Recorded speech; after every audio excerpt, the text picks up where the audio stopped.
Hello and welcome to IGNOU BAPSH। BPSC 109 का unit number 4 आज हम स्टार्ट करने वाले हैं, जो कि सेकंड ब्लॉक में आता है। फर्स्ट ब्लॉक हमने कवर कर लिया है, जिसमें 3 यूनिट्स थे। इस ब्लॉक में टोटल 4 यूनिट्स होने वाले हैं। इस ब्लॉक में हम ये पढ़ेंगे कि पॉलिटिकल पार्टीज क्या होती हैं, तो वो फंक्शन कैसे करती हैं, प्रेशर ग्रुप्स क्या होते हैं, कितने टाइप्स की पॉलिटिकल पार्टीज होती हैं। तो ये सब हमें इस ब्लॉक में पढ़ना है।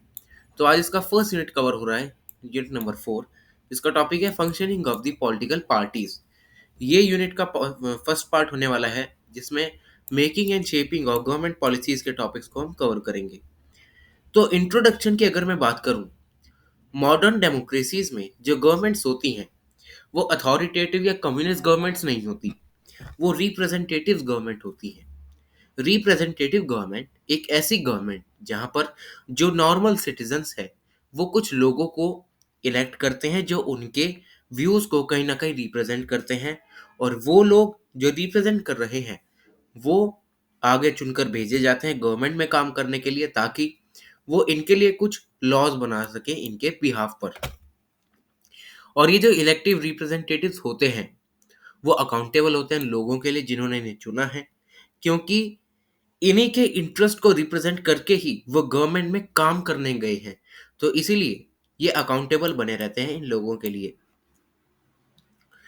और इन सभी प्रोसेस को अच्छे से परफॉर्म करने के लिए सिटीजन्स और इंस्टीट्यूशंस के बीच का जो गैप होता है उसको फुलफिल करने के लिए बनाई जाती हैं पॉलिटिकल पार्टीज। अब पॉलिटिकल पार्टीज सिर्फ डेमोक्रेटिक गवर्नमेंट में नहीं मिलेंगी कि जहां पर बहुत सारी पार्टीज हैं, इलेक्शन में खड़ी होती हैं, कोई जीतती है कोई हारती है, ऐसे ऐसे नहीं होता। डेमोक्रेटिक गवर्नमेंट में पॉलिटिकल पार्टीज तो मिलती हैं, उसी के साथ साथ नॉन डेमोक्रेटिक सिस्टम्स में भी पॉलिटिकल पार्टीज देखी जाती हैं। जैसे कि अथॉरिटेरियन और टोटलिटेरियन गवर्नमेंट्स, जैसे कि नाजी जर्मनी की जो हिटलर की पार्टी थी, वो भी एक सिंगल पार्टी थी जो वहां पर रूल करती थी। फासिस्ट पार्टी जो इटली में काम करती थी, कम्युनिस्ट पार्टी जो यूएसएसआर में काम करती थी। चाइना में अभी हम जान ही सकते हैं कि कम्युनिस्ट पार्टी ऑफ चाइना है, जो वहां पर एक सिंगल पॉलिटिकल पार्टी के रूप में वहां पर काम करती है।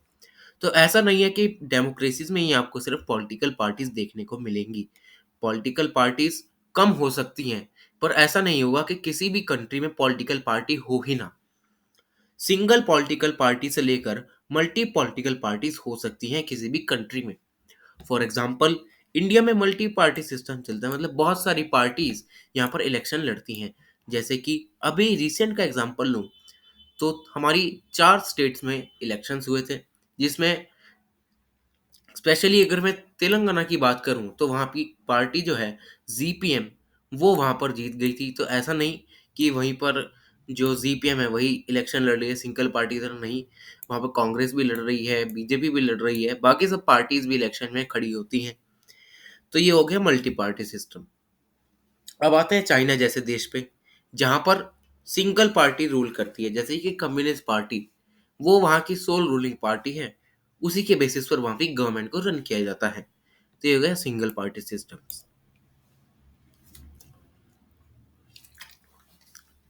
अब सेकंड टॉपिक आता है political parties meaning and origin.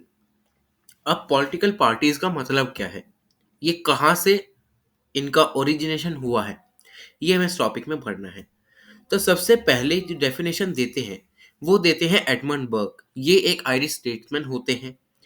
ये पॉलिटिकल पार्टी को ऐसे डिफाइन करते हैं कि ये एक ऐसी बॉडी है इंडिविजुअल्स की, जो कि यूनाइटेड होकर अपने जॉइंट एंडेवियर्स को प्रमोट करते हैं नेशनल इंटरेस्ट के लिए, किसी पर्टिकुलर प्रिंसिपल पर, जहां पर वो सभी एक जगह एग्री होते हैं। एडमंड बर्ग के अकॉर्डिंग पॉलिटिकल पार्टी एक ऐसी पार्टी होती है या ऐसी ऑर्गेनाइजेशन होती है जहां पर जो लोग हैं वो इकट्ठा होते हैं नेशनल इंटरेस्ट के लिए, अपने जॉइंट एंडेवियर्स देते हैं। जॉइंट एंडेवियर्स का मतलब कुछ काम करते हैं नेशनल इंटरेस्ट के लिए, कुछ ऐसे पर्टिकुलर प्रिंसिपल पर जिस पे वो सब राजी हों। आगे आता है German political scientist Sigmund Neumann. अब सिगमंड न्यूमैन के अकॉर्डिंग पॉलिटिकल पार्टी एक ऐसी ऑर्गेनाइजेशन होती है सोसाइटी की, जिसमें कुछ एक्टिव पॉलिटिकल एजेंट्स होते हैं जो कि गवर्नमेंटल कंट्रोल पाने के लिए कंसर्न रहते हैं। और इसको पाने के लिए उन्हें पॉपुलर सपोर्ट चाहिए, पॉपुलर सपोर्ट से क्या करते हैं, वो दूसरे ग्रुप्स के साथ compete करते हैं उस गवर्नमेंटल पावर को गेन करने के लिए। तो ये है सिगमंड न्यूमैन के अकॉर्डिंग पॉलिटिकल पार्टी की डेफिनेशन।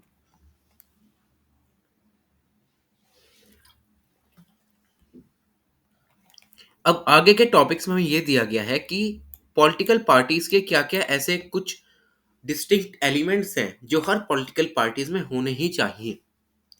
तो 5 यहाँ पर डिस्टिंक्ट एलिमेंट्स दे रखे हैं, जिसमें सबसे पहला आता है ग्रुप ऑफ पीपल। अब कोई एक पार्टी है, उसमें 2 लोग काम करते हैं, तो वो पार्टी कभी भी सक्सेसफुल नहीं हो सकती।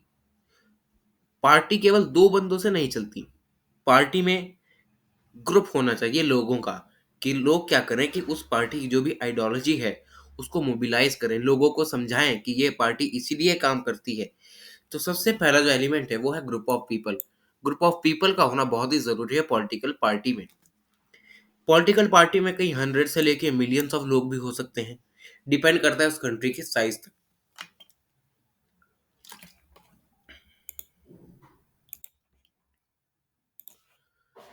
तो नेक्स्ट जो हमारा आता है, वो होता है कुछ कोर एलिमेंट्स किसी भी पॉलिटिकल पार्टी के, कि वो पॉलिटिकल पार्टी जो है, वो क्या रिप्रेज़ेंट करती है।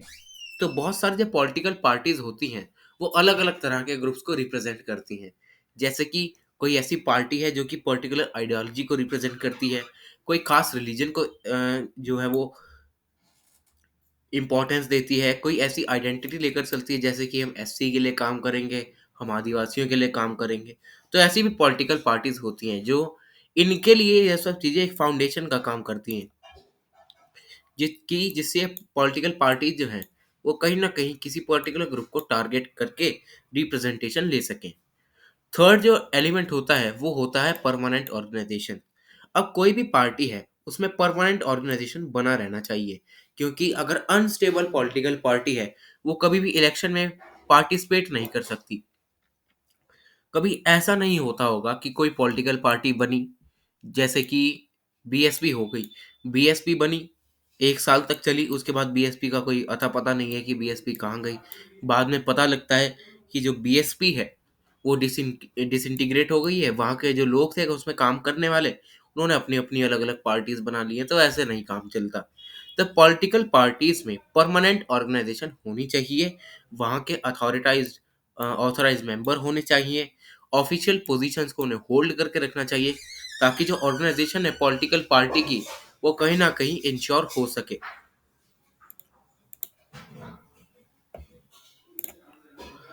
तो परमानेंट ऑर्गेनाइज़ेशन की हमने बात की, तो पॉलिटिकल पार्टीज़ में कुछ ऐसे ऑथराइज़्ड मेंबर्स होने चाहिए, जो कि वहाँ पर ऑफ़िशियल पोज़ीशंस को होल्ड करके रखें।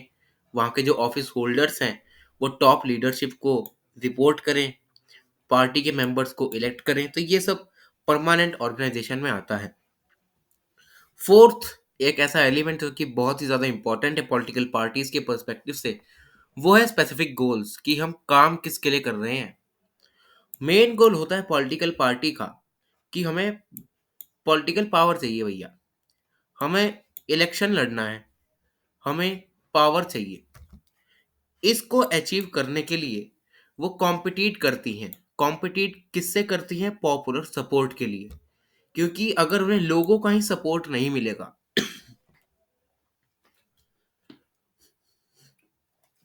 तो वो पार्टीज़ क्या करेंगी? कभी भी इलेक्शन नहीं लड़ पाएँगी, क्योंकि उनके पास इतने ज़्यादा वोट्स ही नहीं होंगे कि इलेक्शन में वो खड़े भी हो सकें। तो स्पेसिफिक गोल्स का होना बहुत ज़्यादा ज़रूरी हो जाता है पॉलिटिकल पार्टीज़ के लिए। और जो फाइनल एलिमेंट होता है वो होता है कॉन्स्टिट्यूशन एंड लेजिटिमेट मीन्स। अब कोई पार्टी अपने गोल्स का जो है वो कहीं पर जो है प्रमोट कर रही है रोड पे, कहीं किसी गली में, तो वो उसे कॉन्स्टिट्यूशनल और लेजिटिमेट मीन्स का यूज़ करके इलेक्शंस में खड़ा होना चाहिए, अपनी पार्टी का प्रमोशन करना चाहिए। ऐसा नहीं कि कोई पार्टी है, वो दूसरों को पैसे दे रही है, हज़ार-हज़ार रुपए लिफ़ाफ़े में देके कि हमें वोट देना, ये अनकॉन्स्टिट्यूशनल हो जाएगा, अनलेजिटिमेट हो जाएगा। जैसे कि अगर हम एक्स्ट्रा कॉन्स्टिट्यूशनल मीन्स की बात करें, तो एक पॉलिटिकल पार्टी सिंपल इलेक्शन लड़ के भी जो है वो लीडरशिप ले सकती है। पर एक्स्ट्रा कॉन्स्टिट्यूशन में क्या आ जाता है, एक कू आ जाता है, जहां पर जो मिलिट्री होती है या जो मिलिट्री सपोर्टेड पार्टी होती है, वो क्या करती है कि जो एग्जिस्टिंग पार्टी है उसको हटाकर खुद का रूल स्टैब्लिश कर लेती है। तो ये सब यहाँ पर नहीं होना चाहिए। तो 5 ऐसे एलिमेंट्स जो कि इंपॉर्टेंट है पॉलिटिकल पार्टीज के लिए, इनसे क्वेश्चन बन चुका है पहले भी, तो ये बहुत इंपॉर्टेंट बन जाता है। अब जो पॉलिटिकल पार्टीज हैं, उनका अगर हम हिस्टोरिकल जंक्चर देखें, तो स्टेट के डेवलपमेंट में बहुत ज़्यादा यहाँ पर इंपॉर्टेंस होता है पॉलिटिकल पार्टीज का। अमेरिकन पॉलिटिकल साइंटिस्ट जैसे कि जोसेफ ला पोलम्बरा और मैरन वीनर ये आर्ग्यू करते हैं कि पॉलिटिकल पार्टीज तब एमर्ज होती है किसी भी पॉलिटिकल सिस्टम में जब वहां पर जो कॉम्प्लेक्सिटी की डिग्री है वो बढ़ जाती है। ये कहते हैं कि कोई सोसाइटी बहुत ही अनसर्टेन है, वहां पर हर चीज इतनी ज्यादा कॉम्प्लेक्स हो चुकी है कि कोई भी जो पार्टी है या जो कोई भी इंसान है वो वहां की सोसाइटी को अच्छे से मैनेज नहीं कर पा रहा। तो ऐसे एमर्ज होती हैं पॉलिटिकल पार्टीज की उस सोसाइटी में जो भी अनसर्टेनिटी है उसको अपना रिप्रेजेंटेशन बनाया जाए और एक ऐसी पार्टी बनाई जाए कि ये हम इस सोसाइटी के लिए जिसमें इतनी अनसर्टेनिटी है उसके लिए हम काम करना चाहते हैं। तो वहां पर एक पार्टी का फॉर्मेशन होता है। तो यही ये लोग कहते हैं कि पॉलिटिकल पार्टी तभी एमर्ज होती है जब कॉम्प्लेक्सिटी की डिग्री जो होती है वो बढ़ जाती है। अब यहाँ पर कुछ अलग अलग पार्टीज के ओरिजिन बताए गए हैं, जैसे कि यहाँ पर दो तरह के ओरिजिन बताए गए हैं। सबसे पहला इंट्रा पार्लियामेंट्री ओरिजिन और extra parliamentary origin. Intra parliamentary का मतलब है, नाम से ही पता लग रहा है कि पार्लियामेंट के अंदर से, कि ऐसी पार्टियां जो कि पार्लियामेंट या असेंबली से ओरिजिनेट हुई हैं, जहां पर जो पार्लियामेंटेरियंस होते हैं वो एक साथ इकट्ठा होकर मैक्सिमाइज करते हैं अपनी इलेक्शंस की विनिंग्स को, पॉपुलर सपोर्ट गेन करते हैं इलेक्शन के टाइम पे। तो ये सब होती है इंट्रा पार्लियामेंट्री, मतलब जो पार्लियामेंट से निकलकर जो पार्टीज आई हैं वैसी। इसका एग्जांपल है ब्रिटिश लेबर पार्टी, जो कि 1899 में एक ट्रेड यूनियन कांग्रेस थी, वहां से ये पार्टी निकल कर आई थी एज अ ऑर्गेनाइजेशन। आगे आता है एक्स्ट्रा पार्लियामेंट्री और ओरिजिन। इसमें जो पार्टीज होती हैं वो पार्लियामेंट से बाहर, जो ओरिजिन होता है इनका ये होता है, पार्लियामेंट और असेंबली के बाहर जो पार्टीज ओरिजिनेट करती हैं वो होती हैं एक्स्ट्रा पार्लियामेंट्री पार्टीज। ये तभी आती हैं जब कोई भी इकोनॉमिक, रिलीजियस और जेंडर रिस्ट्रिक्शंस होती हैं किसी भी वोटिंग राइट्स पे, वो कोई भी गवर्नमेंट यहाँ पर लगा देती है। जैसे कि कोई रिलीजियस ग्रुप को कोई गवर्नमेंट क्या करती है, वोटिंग का राइट नहीं देती, तो ऐसी पार्टीज तभी निकल कर आती हैं कि हम इस रिलीजन के लिए खड़े हुए हैं एक साथ, हम इस रिलीजन को वोट दिलवा कर रहेंगे। तो ये सब यहाँ पर निकल के आती हैं। सोशल ग्रुप्स यहाँ पर निकलने लगते हैं फिलोसफिकल सोसाइटीज के, जहाँ पर जो वर्कर्स होते हैं वो अपना यूनियन बनाते हैं कि हमें वर्कर्स को अच्छी सी वेज नहीं मिल रही है, हमने एक यूनियन बना लिया है, मोर्चा खोल लिया है। तो ये सब यहाँ पर देखा जाता है। इसका सबसे बढ़िया एग्जाम्पल है इंडिया की इंडियन नेशनल कांग्रेस, जो कि कुछ ऐसी सोशल मूवमेंट्स और स्ट्रगल से आई थी, क्योंकि तब जो देश था वो आज़ाद ही हुआ था। देश के पास इतने ज़्यादा रिसोर्सेज नहीं थे कि वो डेवलपमेंट को अचीव कर सके। तो इसी सोशल मूवमेंट्स और स्ट्रगल को देखते हुए बनाई गई थी इंडियन नेशनल कांग्रेस। ये पार्लियामेंट के बाहर से बनी थी और ये जो ब्रिटिश लेबर पार्टी है वो पार्लियामेंट के अंदर से बनी थी। आगे आता है फंक्शनिंग ऑफ पॉलिटिकल पार्टीज। अब जो पॉलिटिकल पार्टीज हैं वो वाइड रेंज ऑफ फंक्शंस जो हैं वो परफॉर्म करती हैं। इनका काम ये नहीं होता कि इलेक्शन में हाथ जोड़ के खड़े हो जाएं, वोट मांगे, ये सब नहीं होता। एक अमेरिकन पॉलिटिकल साइंटिस्ट हैं चार्ल्स ई मेरियम, ये कुछ 5 डिस्टिंक्ट फंक्शंस को आइडेंटिफाई करते हैं पार्टी के, जो कि हमें दिए हुए हैं। सबसे पहला होता है सिलेक्शन ऑफ ऑफिशियल पर्सनल। अब हमें क्या करना है, पॉलिटिकल पार्टीज बनानी है तो हमें सबसे पहले लोगों को इकट्ठा करना होगा। उन लोगों में से अच्छे लोगों को सिलेक्ट करना होगा ताकि आगे पार्टी की वो जो रिप्रेजेंटेशन है उसको अच्छे से संभाल सकें। पब्लिक पॉलिसीज को बनाएं कि हम आपके लिए ऐसे काम करेंगे, ठीक है। फिर बाद में गवर्नमेंट के क्रिटिक्स बने या तो कंडक्टर बने, गवर्नमेंट के फेवर में पार्टी बनाए या गवर्नमेंट के अगेंस्ट में पार्टी बनाए, ठीक है। पॉलिटिकल एजुकेशन यहाँ पर दी जानी चाहिए सभी लोगों को, इंडिविजुअल और गवर्नमेंट के बीच की गैप को फिल करना चाहिए। तो ये सब है।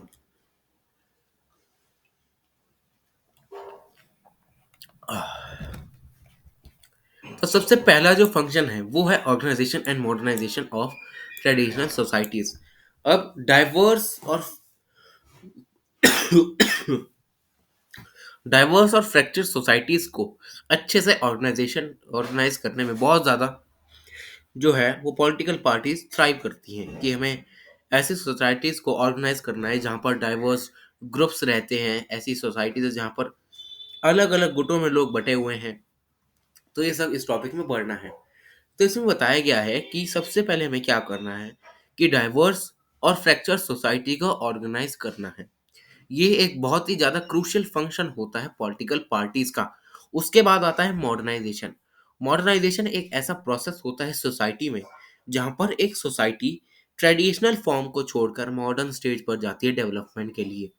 इस प्रोसेस में जो ट्रेडिशनल सोसाइटीज होती है वो मॉडर्न तौर तरीकों के जैसे काम करती है, इकोनॉमिक डेवलपमेंट के लिए, पॉलिटिकल डेवलपमेंट के लिए, सोशल डेवलपमेंट के लिए। तो ये सब दूसरे वर्ड्स में अगर हम देखें तो ये फंक्शन तभी स्टार्ट करता है जैसे जैसे जो फ्रेगमेंटेड और लूजली ऑर्गेनाइज सोसाइटी होती है वहाँ पर एक पार्टी जो होती है वो नेशनल बिल्डिंग की जैसे काम करती है। मतलब एक पार्टी ऐसे काम करे कि जो भी फ्रेगमेंटेड जो लोग हैं सोसाइटी में उनको अच्छे से अवेयरनेस फैलाए उनके बीच में, उनको अच्छे से इंफॉर्मेशन दे अपनी पार्टी के बारे में, उन्हें बस ऑर्गेनाइज करके रख दे। उसके बाद जैसे ही ये सब ऑर्गेनाइज हो जाता है पॉलिटिकल पार्टी उनके लिए एक पॉलिटिकल डेवलपमेंट और पॉलिटिकल मॉडर्नाइजेशन का एजेंडा सेट करती है कि हम आपके पॉलिटिकल डेवलपमेंट के लिए ये सब काम करेंगे। इससे आपकी जो सोसाइटी है वो ट्रेडिशनल से मॉडर्न पर जाएगी। तो ये सब यहाँ पर करना होता है। इसका एग्जाम्पल है इंडियन नेशनल कांग्रेस। इसके इस्टेब्लिशमेंट से ही 1885 से ही यहाँ पर बहुत ज़्यादा जो रोल्स थे वो डीपली डिवाइडेड कर दिए गए थे इंडियन सोसाइटी में। क्योंकि जो इंडियन सोसाइटी थी वो बहुत ही ज़्यादा डिवाइडेड सोसाइटी थी। क्योंकि उस समय ब्रिटिश कॉलोनाइजेशन ने क्या किया था कि जो डिवाइड एंड रूल का जो खेल था वो यहाँ पर स्टार्ट कर दिया गया था। और पोस्ट इंडिपेंडेंट पीरियड तक जो आईएनसी थी वो मॉडर्नाइजेशन के पाथ पर चल चुकी थी। मतलब इसी से निकलकर आईएनसी बनी। आईएनसी ने कुछ ऐसे पॉलिटिकल डेवलपमेंट्स के लिए कुछ काम किए जिसकी वजह से जो देश था वो आगे मॉडर्नाइजेशन के पाथ पर चल सका।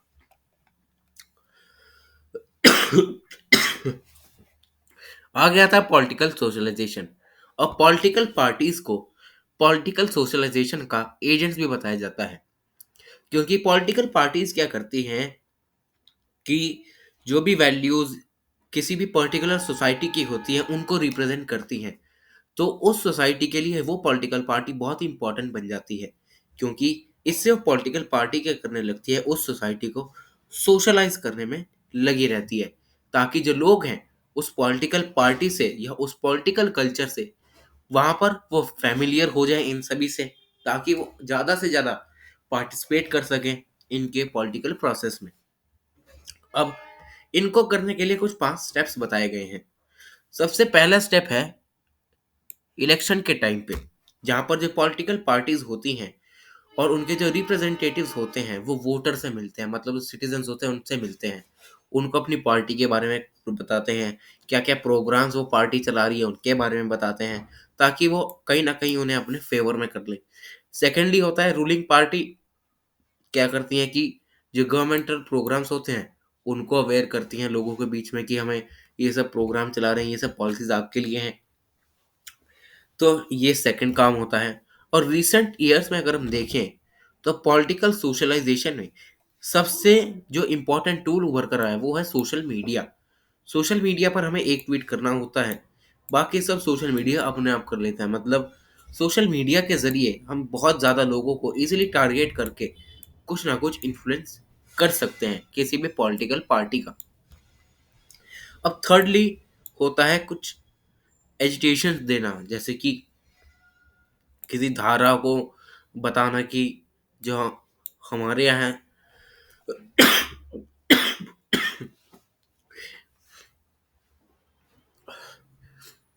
थर्ड पार्टी क्या करती है कि जो गवर्नमेंट होती है, एग्जिस्टिंग गवर्नमेंट होती है, उसकी कुछ कमियों को दिखाने लगती है कि ये जो गवर्नमेंट है, भैया इसने तो आपके एरिया में इतनी धाराएँ लगा रखी हैं, इतने प्रोटेस्ट इनके रेन में हो रहे हैं आपके एरिया में।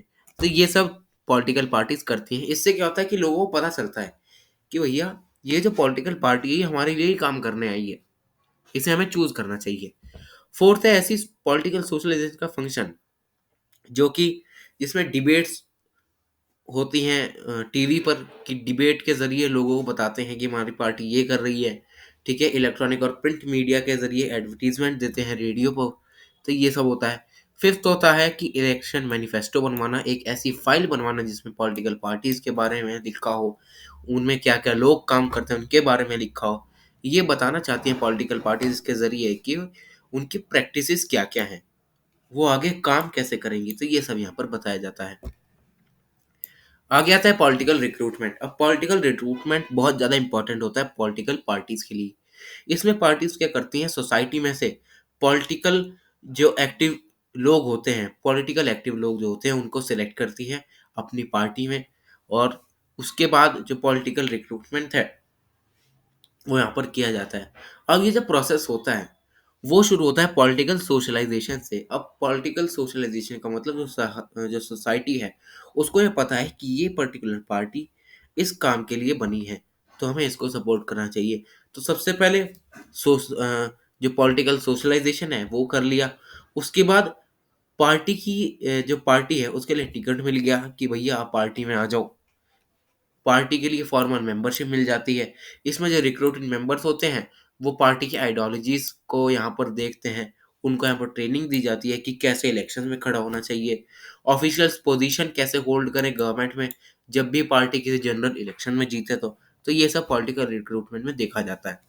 उसके बाद है formation and running of government. अब किसी भी पॉलिटिकल पार्टी का अल्टीमेट गोल है क्या? कि हमें सत्ता सँभालनी है। ठीक है? हमें गवर्नमेंट बनानी है, हमें सरकार बनानी है। तो ये फंक्शन डिफरेंशिएट करता है पॉलिटिकल पार्टीज़ को और दूसरे सोशल ग्रुप्स को। अब पॉलिटिकल पार्टीज़ और इंटरेस्ट ग्रुप्स में अलग कुछ डिफरेंस होता है। अब जो इंटरेस्ट ग्रुप्स होते हैं, उनका ये मकसद होता है कि गवर्नमेंट पर अपना कहीं न कहीं इन्फ्लुएंस डालना। वहीं पॉलिटिकल पार्टीज़ का क्या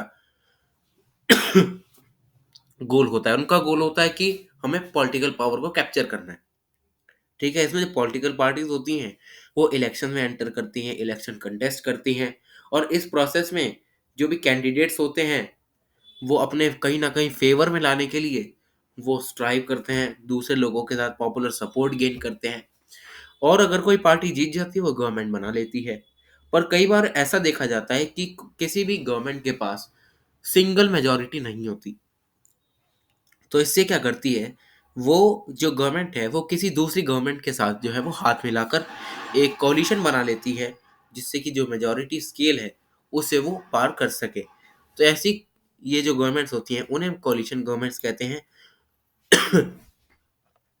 और ऐसी कोalition गवर्नमेंट्स हमें इंडिया में देखने को मिलती हैं, जैसे कि यूपी, एनडीए, ऑस्ट्रेलिया और ब्राज़ील में भी हमें कोalition देखने को मिलती है।